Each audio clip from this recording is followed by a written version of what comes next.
Thousands of people in Hawaii are alive today thanks to the organ transplantation program here in Hawaii. It was started 50 years ago. Let's send things over to Howard, who's with the director of the liver transplant program at the Queens Medical Center. Howard. Hi, Marissa. Thank you very much. Here with Dr. Linda Wong. And first things first, you got a pretty strong connection to the organ donation program here in Hawaii because your father, Livingston Wong, actually founded it a half a century ago. I imagine that gives you a great sense of pride on more levels than just being the doctor associated with it. Oh, sure it is. It's amazing that 50 years have gone by since my dad did that first liver transplant, first kidney transplant. So. When you got into medicine, did you know that that was the direction that you wanted to go, to kind of follow in his footsteps and perpetuate the program? I had no idea. I thought I was going to be a ballerina or something else. Like No all kidding. small kids, that's all they think about. Well, now here you are, and 50 years has passed. And let's talk a little bit about this program and what you have seen over a half a century. Obviously, medicine has changed, technology has changed. So talk a little bit about the medicinal side and the human side, because that's really where the reward is.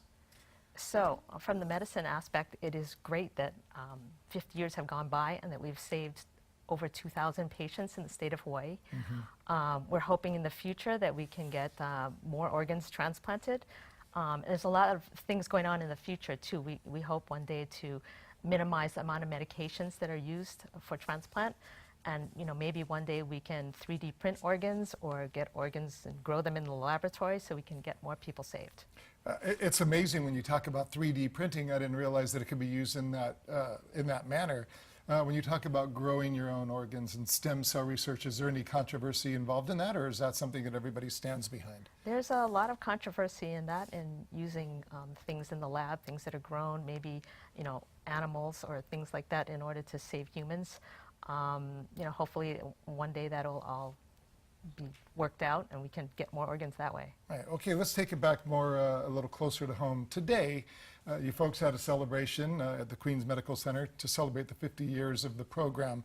Talk about that a little bit, the joy of being associated with that. And then for anybody who has maybe signed off on their driver's license to be an organ donor, or for those who have not, the importance of it, because there's still lots of people here in Hawaii that are on the list. Yes, we currently have about 400 people waiting for kidneys, liver, and pancreas. And patients are waiting longer, and patients are dying on the list while waiting. So although we are very thankful for all the people who've donated and all the families who've allowed their loved ones to be organ donors, there's always the need for more organs in the future.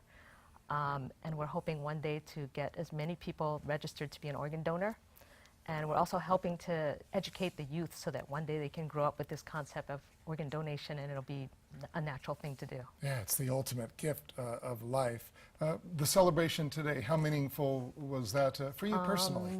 I think it was great to see my dad there with all of his old friends and all the people involved with transplant, all the nurses and the staff and the operating room staff, all the nurses in the hospital, and all the physicians that kind of were a part of this. Oh, well, it's wonderful when that gift of life is successful, and we want you to stay with us because in about 10-12 minutes from now we're going to be speaking with an organ transplant recipient and the wife of the man who donated an organ that helped to save his life. Dr. Linda Wong, thank you very much for being here. We appreciate it. Best of luck as you go forward with the program. All right, thank you. Marissa, back to you.